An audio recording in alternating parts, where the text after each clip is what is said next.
अस्सलाम वालेकुम दोस्तों, कैसे हैं आप सब। मैं ज़मीना फ़याज़ एक बार फिर आपके साथ मैं शुरू कर रही हूँ ब्राउनिश गर्ल पार्ट 3। यार कहाँ हो तुम? केक का ऑर्डर तुमने ही दिया था ना। हाँ हाँ आ रहा हूँ मैं, कहते हुए सैफ ने कॉल काट कर बड़ा सा बाहर की जानिब से सियाह और अंदर की जानिब से डार्क मैरून रंग का घुटनों से नीचे जाते और गर्दन तक खड़ी कॉलर वाली वैम्पायर कोट को पहनने के बाद उसने आखिरी मर्तबा खुद को मिरर में देखा। आज नौशा का बर्थडे था और उसने अपनी बर्थडे पार्टी में फैंसी थीम ड्रेस कोड किया था और हर एक का कॉस्ट्यूम नौशा ने खुद ही सजेस्ट करके बर्थडे कार्ड के साथ लिख कर भेजा था। उसने सैफ के लिए वैम्पायर कॉस्ट्यूम सजेस्ट किया था, वरना वो खुद कभी खुद के लिए उसका कॉस्ट्यूम इस कॉस्ट्यूम को ना चुनता जिसमें सियाह रंग ज़रूरी था। ब्लैक सूट पे वैम्पायर कोट पहने, बालों को जेल की मदद से पीछे की जानिब सेट किए था। जो नौशा का भेजा गया स्टाइलिश उससे तैयार कर गया था। वो एक इंतहाई हैंडसम वैम्पायर लग रहा था। क्या केक अभी तक नहीं आया? घर के लॉन में पार्टी का इंतज़ाम बहुत ही खूबसूरत तरीके से किया गया था और हर जानिब कॉस्ट्यूम में मलबूस हुजूम में से उसने अदी को बमुश्किल ढूंढा था, जो बैटमैन के सियाह कॉस्ट्यूम में था। सैफ पर नज़र पड़ते ही वहाँ मौजूद लड़कियां उसे घूरने लगी थी। ये नौश ये नौशा ने तुम्हें क्या बना दिया? सैफ बेसाख्ता हंसा था अदी को देख, जिस पर अदी ने बुरा सा मुंह बनाया। बस तुम ही रह गए थे। हाँ, केक आ गया है, अदी ने कहते हुए इशारा किया था। जिस जानिब सैफ ने मुड़कर देखा, जहां उसे दो दो नौशा खड़ी नजर आई, सेम कॉस्ट्यूम में, सफ़ेद बर्फ जैसे खूबसूरत गावन पर कंधे तक जाते खुले बालों के खूबसूरत हेयर स्टाइल में वो बहुत खूबसूरत लग रही थी। वो किसी एंजल के कॉस्ट्यूम में थी, सफ़ेद पुश्त की जानिब से बाहर को निकलते पर और सर से 1 फुट ऊपर मौजूद सफ़ेद हाला, जो यकीनन किसी हेयरबैंड का कमाल था। अपने बर्थडे पार्टी की वही जान लग रही थी। इन दो नौशा में से एक स्टैच्यू बनी हुई थी और दूसरी खूब चहक रही थी। अब ये मत कहना वो दूसरी वाली स्टैच्यू बनी नौशा केक है। वो केक ही है। पहले मैं भी इतना ही हैरान हुआ था। सैफ की हैरानगी से कहने पर अदी ने कहा, कमाल है, कितना परफेक्ट है। हेलो हैंडसम वैम्पायर और हैंडसम बैटमैन। तभी वहाँ मनाम आई थी मेलिफिसेंट के लुक में, और वो भी काफ़ी खूबसूरत लग रही थी। ये अलग बात थी कि उसके सर के ऊपर मौजूद दो नुकीली सींगों को देखना थोड़ा अजीब लग रहा था। तुम्हारे लिए परफेक्ट कॉस्ट्यूम चूज़ किया है नौशा ने। ये उसने मेरे लिए क्यों नहीं किया? मनाम के साथ मौजूद माज ने कहा था। माज उनकी बड़ी फूफी शबाना का बेटा था, जो पायरेट के कॉस्ट्यूम में था। ये बर्थडे पार्टी से ज़्यादा हैलोवीन पार्टी लग रही है और सैफ भाई को सब लड़कियां हसरत से घूर रही है। उनके साथ आकर जुड़ती अमरीना, छोटी फूफी की बेटी, उसने कहा था, जो रपुंजल के कॉस्ट्यूम में थी। नौशा का बर्थडे नौशा की मर्जी, और सैफ तो हमेशा अपनी पर्सनैलिटी के बास महफिल में छाया ही रहता है। मनाम ने मुस्कुराते हुए कहकर कंधा उचकाया। सही कहा सैफ भाई ने, हैंडसम लग रहे हैं वैम्पायर बनकर कि लड़कियां खुद ही खींची आएगी और आपकी जानिब आके कहेगी कि बाइट करे। अमरीना के शरारत से कहने पर वो सब हंसने लगे। वैसे सैफ भाई भाभी कहाँ है और वो कौन से कॉस्ट्यूम में है? वो कोई भी कॉस्ट्यूम में क्यों ना हो, कोई फ़र्क नहीं पड़ता। मनाम के इस्तेज़ाइया अंदाज में कहने पर अदी ने जैसे उसे तंबी अंदाज में आगे कहने से रोका था। सैफ के लबों पर फैली मुस्कुराहट सिमट गई। भाभी? तभी अदी के कहने पर इन सभी ने मुड़कर दाखिल होती हाला को देखा। सैफ की सांसें बेसाख्ता कई लम्हों के लिए जैसे रुक सी गई। सियाह और मरून कॉम्बिनेशन का कदमों तक छूते छूते स्टाइलिश से फ्रॉक में उसने वैम्पायर की तरह डार्क मेकअप किया हुआ था, जिसमें वो काफ़ी हटकर और खूबसूरत लग रही थी कि पहचानी ही नहीं जा रही थी। और ओह, ये तो लेडी वैम्पायर बनी है। वैसे ये भी काफ़ी खूबसूरत लग रही है, माज ने सताइशी अंदाज में कहा था, जिस पर मनाम ने नापसंदीदगी से उसे देखा था। उसने देखा था कि अक्सर उसके चेहरे पर हाला को देखकर यही तासुरात उमड़ आते थे, जो मनाम को हसद में मुब्तला कर देते थे। ये हाला है, मशहूर बिजनेसमैन सैफुर रहमान की वाइफ। मनाम की आवाज़ बुलंद कहने पर पार्टी में मौजूद सभी उसकी जानिब मुतवज्जा हुए थे। हाला, जो पहले ही इस किस्म के अजीब व गरीब पार्टी में शामिल नहीं होना चाहती थी, घबरा रही थी। अब मनाम के इस ऐलान पर सबको अजीब नज़रों से देखते देख उसकी हालत गैर होने लगी थी। तुम क्या करना चाहती हो? सैफ ने नागवारी से पूछा था। नाराज़ क्यों हो रहे हो? तुम्हारी वाइफ का तारुफ करवा रही हूँ। ये तो हमारी सोसाइटी की नहीं लगती। तभी अपनी गैर होती तबीयत के साथ हाला ने सुना था। साफ जाहिर है ये तो बेचारे सैफ पर जुल्म हुआ है। सानोली है मगर चलो खूबसूरत लगती है। मगर सिर्फ खूबसूरती ही तो सब कुछ नहीं होती ना। एकदम मिसमैच जोड़ी है। भात भात की तज़हीक भरी बातें सुनकर हाला की आंखों में आंसू भरने लगे थे। सुन होते दिमाग के साथ उसे महसूस हुआ कि वो मजीद अपने पैरों पे नहीं खड़ी रह सकती। इससे पहले कि वो अपना सारा जब्त खोते हुए ज़मीन बोस होती, एक मर्तबा फिर वो बेमहर उसका ढाल बनता मेहरबान हो गया। ये आप कौन होती है तय करने वाली कि हमारा कपल मिसमैच है या नहीं? वो उसे कांधों से थाम कर अपने साथ लगाए हुए बोल रहा था। मुझे अपनी वाइफ से बहुत मोहब्बत है और ये मोहब्बत ही काफ़ी है हमारे कपल को परफेक्ट बनाने के लिए। मज़ीद और किसी चीज़ की कोई ज़रूरत नहीं है हमें। सैफ निहायत ही मोहब्बत से अपनी जानिब आंसू और हैरानगी भरी आंखों से देखती हाला से कहता, अब मजमा से मुखातिब था। ये इसे क्यों प्रोटेक्ट कर रहा है? शोला भरी नज़रों से हाला को घूरती मनाम ने कहा था। क्योंकि वो उसकी बीवी है, अदी ने फ़ौरन जवाब दिया। बीवी जिससे वो नफरत करता है? मनाम मनाम के इस्तेहज़ा अंदाज में कहने पर अदी ने उसे डांटा था। क्या तुम सच कह रही हो? अमरीना ने हैरत से पूछा था, क्योंकि वो अभी तो उन सब ने देखा था कि किस तरह सैफ इसकी ढाल बनता, मोहब्बत से हाला को तकता, वजाहत देता, वहाँ से हाला को ले गया था। अगर तुम में इतना भी एतमाद नहीं था कि पार्टी में खुद को संभाल पाती तो आई ही क्यों थी मेरी बेइज्जती करने? जानती हो कितना जिल्लत भरा एहसास था अपनी बीवी को इस तरह एतमाद से आरी डरी सहमी देखना। सैफ उसे मजमा से अलग थलग ले जाकर कुर्सी की जानिब ढकेलता घुर्राया था। ये सिर्फ मैं अपनी मॉम के लिए कर रहा हूँ ताकि वो हट ना हो। इसलिए याद रखना, हर मर्तबा मैं तुम्हें नहीं बचाऊंगा। कहीं भी जाओ तो अपनी जिम्मेदारी पे जाओ। सैफ एक हाथ टेबल पे रखे और दूसरा हाथ हाला के चेयर पे रखे। हाला के चेहरे में झुका वो गुस्से से फुनकारते हुए कह रहा था। आंसू भरी आंखों से गैज़ व गज़ब का शिकार होते सैफ को देखती हाला रोना नहीं चाहती थी, मगर वो अपने आंसुओं को रुखसार पे बहने से रोक नहीं पाई। तुम्हारे मगर मुझ जैसे तुम्हारे मगरमच्छ जैसे आंसू मेरी मासूम सी मॉम को पिघला सकते हैं, मगर मुझे नहीं। सैफ हाला के आंसू देख मजीद तैश में आता उसकी थोड़ी जकड़कर फुनकारा था। और हाँ, इधर ही बैठी रहना, मजमे में आने की ज़रूरत नहीं, क्योंकि तुम्हारी इतनी औकात ही नहीं। आग जैसे लहजे में उसे जी भर के बेइज्जत करने के बाद थोड़ी को झटके से छोड़ता वो उसे जिल्लत की आग में ढकेलता वहां से चला गया था। अब अगले दिन सुबह, सैफ बाबा, ये रहा आपका नाश्ता। किचन में दाखिल होते सैफ को देख हसीना अम्मा ने फ़ौरन नाश्ते की ट्रे डाइनिंग टेबल पे रखते हुए कहा था, और वो जो हाला को किचन में देखने की उम्मीद किए हुए था, वहाँ हसीना अम्मा को देखकर ठिठक गया था। कल रात पार्टी के बाद से वो उसे नज़र नहीं आई थी, ना ही कमरे में आई थी।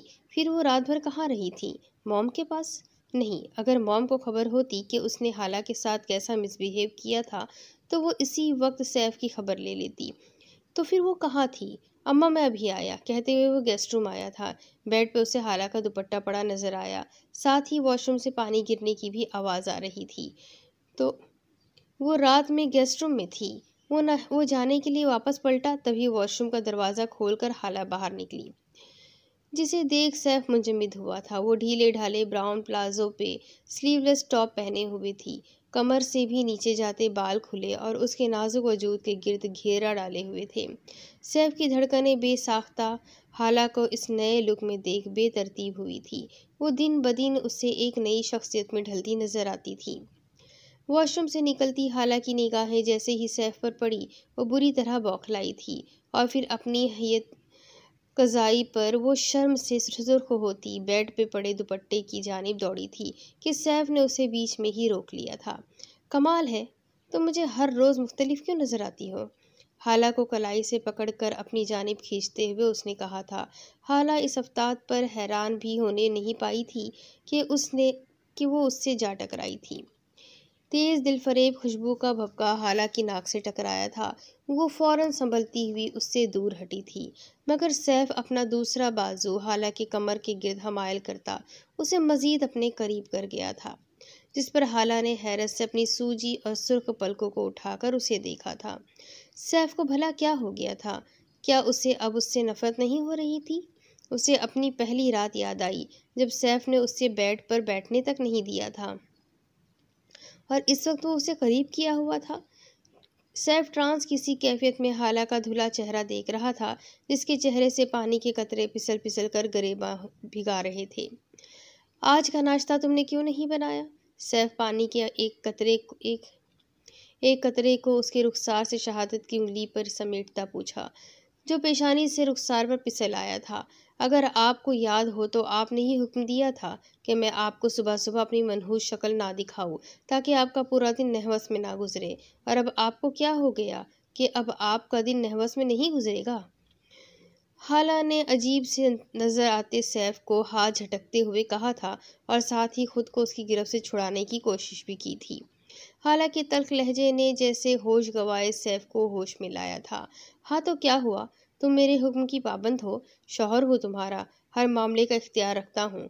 सैफ ने अब की मर्तबा क्रोफर से निहायत ही इस्तेहाक से उसकी कमर पर गिरफ्त मजीद मजबूत करते हुए कहा था, और साथ ही हाला की थोड़ी जकड़कर ऊंचा भी किया। सैफ के तहकुमाना रवैया और लहजे ने हाला के अंदर जैसे आग लगा दी थी। इसका मतलब क्या था? शौहर है तो इसका मतलब कि वो जब चाहे बीवी को धुतकार दे और जब चाहे अपने करीब कर ले। और बीवी, उसका क्या? क्या बीवी की कोई इज्जत नहीं थी, जज्बात नहीं थे? अच्छा, आपकी वो नफरत कहाँ गई? मैं तो बदसूरत थी ना, अनपढ़ जाहिल, आपके काबिल नहीं थी, पैरों की धूल थी, तो क्या अब खूबसूरत हो गई या आपके काबिल बन गई, या सैफुर रहमान साहब के बराबर आ गई हूँ, जो वो मुझे अपनी कुर्बत से सरफराज करना चाहते हैं? हाला ने सैफ की मगरूर आंखों में निहायत जहर जहर होते हुए तंज किया था। तुम जैसी 2 टके की लड़की कभी भी मुझसे बराबरी नहीं कर सकती, हमेशा मेरे पैरों की धूल ही रहोगी। तुम पर तरस खाते हुए तुम पर मेहरबान हो जाता, मगर अब नहीं। सैफ हाला के जहरखन तंज पे बिलबिला उठा था। उसकी अना और तकब्बुर पर बहुत जोर का कोड़ा मार गई थी हाला की थोड़ी बेदर्दी से सख्ती से दबोचे कहता वो झटके से बेड पर धक्का देता हुआ गुर्राया था, जो सीधे बेड पे जा गिरी थी। सैफ के शदीद इश्तियाल ने हाला को खौफजदा कर दिया था। क्या वो अब इस पर हाथ उठाएगा? मम्मा जब भी इस तरह की जबान दराजी करती थी, बाबा उन पर हाथ उठाते थे। औकात में रहना सीख लो, वरना औकात में रखना आता है मुझे। बेड पर गिरी सहमी आंखों से अपनी जानिब देखती बेहिस्सो हरकत नजर आती हाला को गुस्से से देखकर वार्निंग देता हुआ वो वहां से बाहर निकल गया। औकात? क्या औकात है तेरी हाला? जमाना जहालत में तुझ जैसी को जिंदा दरगोर कर दिया करते थे। वो खुशकिस्मत होते थे कि एक मर्तबा ही दर्द व अजियत सहते थे और मर जाते थे। मगर अब जब ज़माना जहालत का खात्मा हो चुका था, फिर भी तुझे न जाने कितनी मर्तबा जिंदा दरगोर किया जाएगा, और हर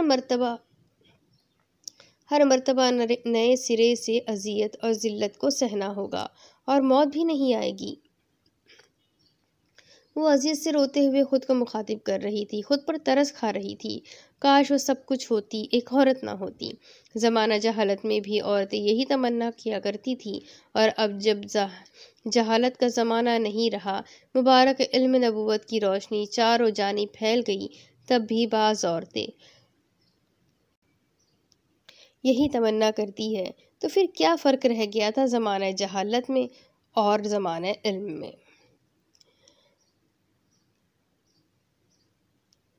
अब अगली तरफ। सैफ, तुमने कहा था कि आज हमारी नई डिज़ाइनर आ रही है। मनाम ने फ़ाइल थाम कर हील की टिक टिक आवाज़ के साथ अंदर आते हुए पूछा। हाँ, सैफ की लैपटॉप में मसरूफ़ सी आवाज़ आई। इस पर सिग्नेचर करो, अदी और मैंने कर दिया था, बस तुम ही रह गए थे। सैफ के करीब चेयर के पास जाते हुए फ़ाइल को उसके सामने डेस्क पर रखते हुए कहा, वैसे मैंने सुना है कि इस डिज़ाइनर को किसी ने रिकमेंड किया है। हाँ, मॉम ने रिकमेंड किया। सैफ बदस्तूर लैपटॉप पे मसरूफ सा बोला। तो फिर ये कोई मिडिल क्लास ही होगी। मनाम ने इस तरह कहा गोया मिडिल क्लास ना हो कोई बीमारी हो। मनाम सॉरी। सैफ की सख्त नागवार लहजे पे वो फौरन माफ़ी मांग गई थी। सर आपकी मदर डिज़ाइनर के साथ आई है। आई सी। सैफ की सेक्रेटरी के अंदर आकर कहने पर मनाम के मुंह से निकला था। ठीक है जाओ। सैफ ने मनाम पर ध्यान दिए बगैर सेक्रेटरी से कहा था।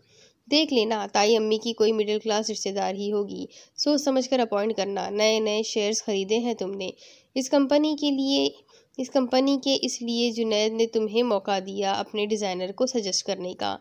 मनाम जैसे सैफ को समझाते हुए कह रही थी क्योंकि बेहद मगरूर किसी को खातिर में ना लाने वाले सैफुर रहमान की सिर्फ एक ही कमज़ोरी थी, वो उसकी माँ मिदहत। मैं बेवकूफ़ नहीं हूँ। सैफ नागवारी से मनाम को घूर कर कहता लैपटॉप बंद करता चेयर पे से उठा था। मैं जानती हूँ। पेपर्स पे सिग्नेचर कर दो। मनाम बुरा सा मुंह बनाते हुए कहते हुए बोली जिस पर सैफ पेन उठाता दस्तखत करने के लिए झुका था। Saif welcome mom. सैफ खुशगवार लहजे में यूं ही झुके झुके बोला ये रही आपकी नई इंटीरियर डिज़ाइनर प्लस आपकी नई टेक्सटाइल कंपनी की फैशन डिज़ाइनर। मिदत के निहायत पुरजोश अंदाज में कहने पर सैफ ने दस्तखत करने के बाद मसरूफ़ से अंदाज में अपनी निगाहों को उठाकर देखा जहां उसकी निगाह सियाह पेंसिल हील से होती हुई उठ रही थी। टी पिंक कलर के खूबसूरत और स्टाइलिश से कदमों तक छूते फ्रॉक से सिर्फ सियाह नुकीली हील्स नज़र आ रही थी। सर्द माहौल की मुनासिबत से फ्रॉक के ऊपर खूबसूरत स्टाइलिश घुटनों से नीचे तक आता डार्क जामनी कलर का स्वेटर था। फुल स्लीव से ढकी सुनहरे हाथ अंगूठियों और ब्रेसलेट से सजे दिलकश लग रहे थे। टी पिंक कलर के दुपट्टे से उसके वजूद से लिपटा था और साथ ही डार्क जामनी कलर की चादर भी वजूद से लिपटी थी और हमेशा की तरह सर दुपट्टे से ढका था। वो काफ़ी दिलकश और इम्प्रेसिव लग रही थी। इम्पॉसिबल। सैफ और मनाम के मुंह से साथ में निकला था। हैरत से आंखें फाड़े उन्होंने एक दूसरे को देखते हुए उसे देखा जो उनसे बेनियाज ऑफिस का जायज़ा ले रही थी और मिदहत निहायत पुरजोर सी सैफ को हैरान सा होते देखती रह गई थी। एक लम्हे के लिए सैफ के चेहरे पे पसंदीदगी के रंग उभरे थे जो अगले ही पल फौरन गुम हो गए थे जिसे अलबत्ता मिदहत पहचान गई थी। आपको क्या लगता है ताई अम्मी आप हाला को इस तरह ड्रेसअप करवा कर लाएंगी और कहेंगी कि ये डिज़ाइनर है तो क्या हम मान लेंगे? मनाम ने सख्त तलखी और नापसंदीदगी से कहा था। क्या आपको भी यही लगता है कि मैं झूठ कह रही हूँ? मिदत के लबों की मुस्कुराहट फौरन सिमट गई थी। नहीं मॉम मैं जानता हूँ कि आप कभी झूठ नहीं कहती। सैफ ने एक सख्त निगाह मनाम पर डालकर मिदत के करीब जाते हुए बोला। मगर हो सकता है उसने झूठ कहा हो आपसे। एक सख्त निगाह हाला पे डालते हुए सैफ ने कहा जिसे सुनकर हाला ने गुस्से से उसे घूरा था। पहले ही वो मनाम के साथ ऑफिस में तन्हा नजर आया था और अब उसे झूठा भी कह रहा था। काजल और लाइनर से सजी सियाह कटीली आंखें जो गुस्से से मजीद खूबसूरत नजर आ रही थी सैफ के दिल में फिर से बुरी तरह जा खपी थी। उफ क्या इसने फिर से काजल लगा लिया था। सैफ ने नज़रें फौरन से पेशतर फेरी थी। नागवार और हाला को अचानक अपने सामने देख गुस्से से भरता तबीयत जैसे खुशगवार हो गई थी। इससे पहले भी मैंने आपसे कहा था कि बिना जांचे किसी को जज मत किया करे। ओके आपके रिकमेंड किए डिज़ाइनर को अभी सिर्फ बतौर इम्तिहान के रखता हूँ। अगर ये अपने काम में माहिर निकली तो परमानेंट हमारी कंपनी में ज्वाइन हो जाएगी। सैफ मिदत के गुस्से से डांटने पर फौरन बोला था। ठीक है मुझे मंजूर है। सैफ की बात सुनकर मिदत ने हाला को सवालिया निगाहों से देखा था जिस पर उसने नर्म धीमी जल तरंग बजाती आवाज़ के साथ फौरन हामी भरी। सैफ ने इस आवाज़ पर अपनी दिल की धड़कन को बढ़ता महसूस किया था जिसे वो कतई नज़रअंदाज कर गया था। मिस शहरोज़। Yes sir. अपनी सेक्रेटरी को पुकारने पर वो फौरन हाजिर होती बोली।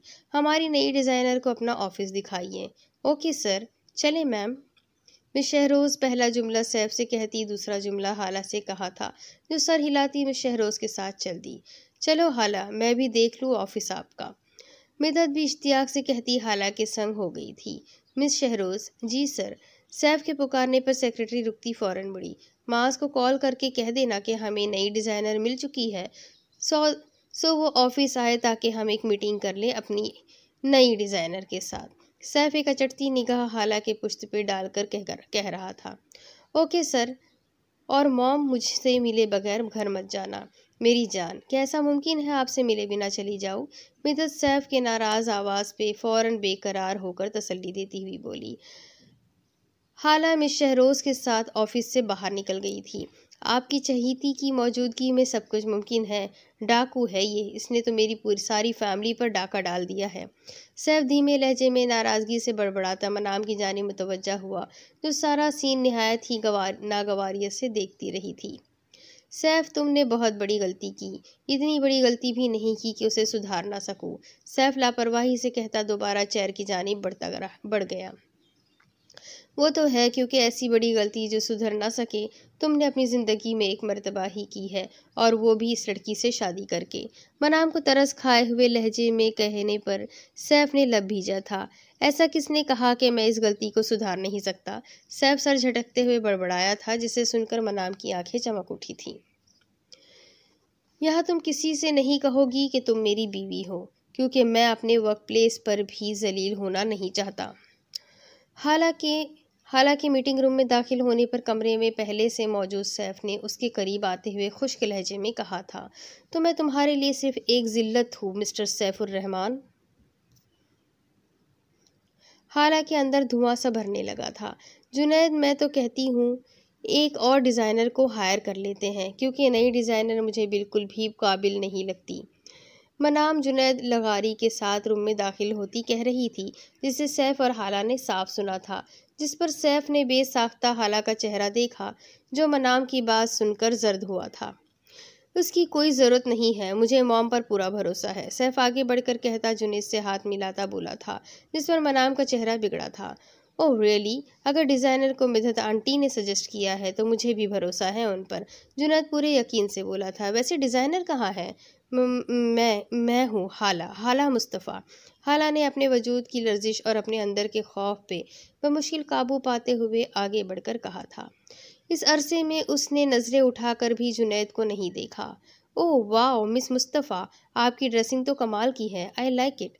मुस्तफ़ा की निगाहें जैसे ही डरी सहमी सी हाला पर पड़ी, वो जैसे हाला का खौफजदा होना समझ गया था। जब ही उसे रिलैक्स करने उसने उसको हल्का फुल्का दोस्ताना अंदाज अपनाया था। मुस्तफ़ा का ऐसा दोस्ताना अंदाज सैफ और मनाम ने पहली मर्तबा देखा था। सख्फी ख़ानदान से दूर परे का रिश्ता रखने वाला जुनैद लगारी काफ़ी लिया दिया सा दो टोक बंदा था। वो बिजनेस और दोस्ती को कभी साथ नहीं रखता। By the way, I am Junaid Lagari, Saif का पार्टनर। मुझे यकीन है आप बहुत काबिल डिज़ाइनर होगी, आपके साथ काम करके मज़ा आएगा, जुनैद ने कहते हुए अपना हाथ आगे बढ़ाया था, और सैफ के अंदर न जाने क्यों नागवारी की एक लहर दौड़ गई थी। आपका बहुत बहुत शुक्रिया सर, मगर मैं इसके लिए माफ़ी चाहती हूँ। एक नज़र अपनी घनी पलकें उठाकर तनाव की सी कैफियत में खड़े सैफ पर नज़र डालकर ज़बरदस्ती की मुस्कुराहट लबों पे सजाए हुए बोली थी, कोई बात नहीं मिस मुस्तफ़ा, आपकी इस बात ने तो मुझे मज़ीद आपका गर्विदा बना दिया है। लगता है वाकई आपके साथ काम करने में मज़ा आएगा। जुनैद दिलचस्प नज़रों से हाला की झुकी पलकों को देखता कह रहा था, जिसने इस सारे अरसे में नज़रें उठाकर उसे देखा तक नहीं था। भला ऐसी लड़कियां भी दुनिया में मौजूद है? वाह, सच कहा तुमने जुनैद, लगता है जैसे अब वाकई मज़ा आने वाला है। सैफ का सुर्ख पड़ता चेहरा देख मनाम ने निहायत ही कमीनेपन से अपने दिल में ये सोचा, ये तुम्हारा पहला प्रोजेक्ट है, और अगर तुम इसमें नाकाम रही तो ये आखिरी भी होगा। सैफ टेबल पे रखे स्केच बुक पे नमक से झुकी हाला के सामने फाइल फेंकता हुआ उखड़ लहजे में कहने लगा, सैफ तुम ये नहीं कर सकते, इतने बड़े प्रोजेक्ट को तुम यूं ही दाव पर नहीं लगा सकते। तभी मनाम हाला के कैबिन में दाखिल होते हुए बोली थी, क्या मैं अब सारे काम तुमसे पूछ कर किया करूँगा? सैफ ने बिगड़ते हुए पूछा था। मेरा मतलब ये नहीं है, मैं तो ये कह रही हूँ कि ये इस प्रोजेक्ट को संभाल नहीं पाएगी। मनाम उन्हें खामोशी से देखती हाला को तनफुर से देखते हुए बोली, ये तुम कैसे जानती हो कि हाला संभाल नहीं पाएगी? सैफ नागवारी से बदस्तूर बिगड़े मूड में अपनी बाई एब्रो उचकाकर पूछा।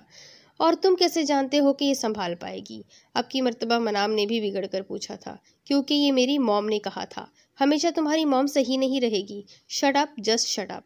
तुम्हें इस फिक्र में घुलने की ज़रूरत नहीं। अगर प्रोजेक्ट बिगड़ा तो ये मेरी जिम्मेदारी होगी, सैफ ने सर्द लहजे में कहा था, जिस पर मनाम ने सदमे से सैफ को देखा। क्या तुम इस दो टके की लड़की को मुझ पर तरजीह दे रहे हो? इसके लिए मुझसे झगड़ा कर रहे हो? मनाम ने खा जाने वाली निगाहों से सरासीमा सी देखती हाला को देखकर कहा, ये काम की जगह है, यहाँ हम तरजीह देने नहीं आते। सैफ कहता हुआ वहाँ से जाने वाला था कि तभी दरवाज़ा नॉक करके जुनैद लगारी अंदर दाखिल हुआ। हाय सैफ, हाय मनाम। जुनैद इन दोनों को विश करता सीधा हाला की जानिब बढ़ा, जो उसे अपनी जानिब बढ़ता देख बौखला कर उठ खड़ी हुई थी। हेलो मिस मुस्तफ़ा, कैसी हैं आप? जुनैद का लबो लहजा अब की मर्तबा कतई चेंज हुआ था, जिसे सैफ और मनाम समेत अब की मर्तबा हाला ने भी महसूस किया था, जो महसूस करके मज़ीद घबरा भी गई थी। मेरे पास आपके लिए एक अपॉर्चुनिटी है जिसे आप खोना नहीं चाहेगी। अब की मर्तबा के फ़ैशन शो में आप भी अपने डिज़ाइन के साथ पार्टिसिपेट करेंगी। क्या वाकई? हाला की जगह हैरत से मनाम के मुंह से निकला था। हाँ बिल्कुल, और ये रहा मेरा कार्ड। अगर ज़रूरत हो तो आप मुझसे इस नंबर पर कांटेक्ट कर सकती है। जुनैद गर्दन मोड़कर मनाम से कहने के बाद दोबारा हाला से मुखातिब होता पॉकेट में से अपना विजिटिंग कार्ड निकाल कर हाला की जानिब बढ़ाता हुआ बोला, जो हक तक सी खड़ी विजिटिंग कार्ड को देख रही थी। Oh sorry. जुनैद को जैसे कुछ याद आया था। अगले ही पल माजरत करता कार्ड को हाला के सामने टेबल पर रखा गया था। वैसे अगर मुझे आपसे कांटेक्ट करनी हो तो क्या मुझे आपका नंबर मिल सकता है? सैफ ने यह सारा माजरा बड़े ज़ब्त से देखा था, मगर जुनैद की इस बात पर उसकी मुट्ठियाँ भीजी थी। ओह कितना फास्ट है ये, मनाम ने बेसाख्ता सोचा, जो मज़े से जुनैद के हर जुमलों पर सैफ का सुर्ख होता चेहरा देख रही थी। सॉरी सर, मेरे पास सेलफोन नहीं है। क्या वाकई? हाला के धीमे से कहने पर जुनैद की तहीर भरी आवाज़ उभरी थी। ओह तो फिर मैं आपको जुनैद अपना जुमला मुकम्मल करता सैफ ने उसकी बात काटते हुए जैसे उसे रोका था। हाला को सेलफोन मिल जाएगा, तुम मेरे साथ चलो, कुछ ज़रूरी बात करनी है। ओके, जुनैद ने थोड़ा हैरान होकर सैफ के तनाव भरे चेहरे को देखते हुए कहा था। वैसे क्या मिस मुस्तफ़ा तुम्हारी दोस्त है? जुनैद और सैफ हाला के कैबिन से निकल आए थे। नहीं तो मगर तुम क्यों पूछ रहे हो? सैफ एक लम्हे के लिए गड़बड़ाया था। इसलिए कि तुम मिस मुस्तफ़ा को फर्स्ट नेम से पुकारते हो। ओह ये अमन है तुम्हारा लंदन नहीं, जहाँ फर्स्ट नेम और सेकंड नेम के अंदर सब उलझे होते हैं। खैर छोड़ो, ये बताओ तुम्हारी मंगेतर कैसी है? हमारी इंगेजमेंट टूट गई। मगर क्यों? वो तो बहुत खूबसूरत और ज़हीन थी। सैफ ने हैरान होते हुए पूछा था। खूबसूरत और जहानत ही सब कुछ नहीं होता मेरे भाई। एक घर की बुनियाद डालने के लिए इंसान के अंदर एक खूबसूरत दिल का होना भी ज़रूरी होता है, जो उसमें नहीं था। वो मेरे टाइप की नहीं थी, जुनैद ने लापरवाही से कहा था। जहाँ तक मुझे याद है तुम सानिया को पसंद करते थे, मगर उसे खोने के बाद तुम मुझे ज़रा भी दुखी नज़र नहीं आ रहे। सैफ अपने ऑफिस रूम में दाखिल होते हुए रुककर जुनैद का चेहरा देखकर पूछने लगा। कल तक था मगर आज नहीं। क्या मतलब? जुनैद के चेहरे पर छाई चमक से सैफ चौंका था। मुझे मेरी आइडियल मिल गई है। कहते हुए जुनैद के चेहरे पे जो खुशी की रमक दौड़ी थी, उसकी गहराई में जाता सैफ के अंदर जैसे कुछ चुभा था। वो कौन है? मिस मुस्तफ़ा। वॉट? सैफ जैसे जवाब जानता था, मगर फिर भी सुनकर चौंका था, क्योंकि वो कभी यकीन नहीं कर सकता था कि हाला जैसी लड़की को जुनैद लगारी जैसी शख्सियत भी पसंद कर सकता है। तुम्हें इसमें क्या पसंद आया भला? सैफ जैसे बदस्तूर उस बात से मुनकिर होते हुए बोला। ये पूछो कि क्या क्या पसंद नहीं आया। शी इज़ अमेजिंग, खूबसूरत है, क्यूट है, इनोसेंट है, एक खूबसूरत दिल रखती है, बाहया है, टैलेंटेड है। टैलेंट? बेयकीनी से सुनते सैफ ने फ़ौरन इस बात पर एतराज़ किया था। बिल्कुल। क्या तुमने मिस मुस्तफ़ा की डायरी और स्केचबुक देखी? नहीं देखी क्या?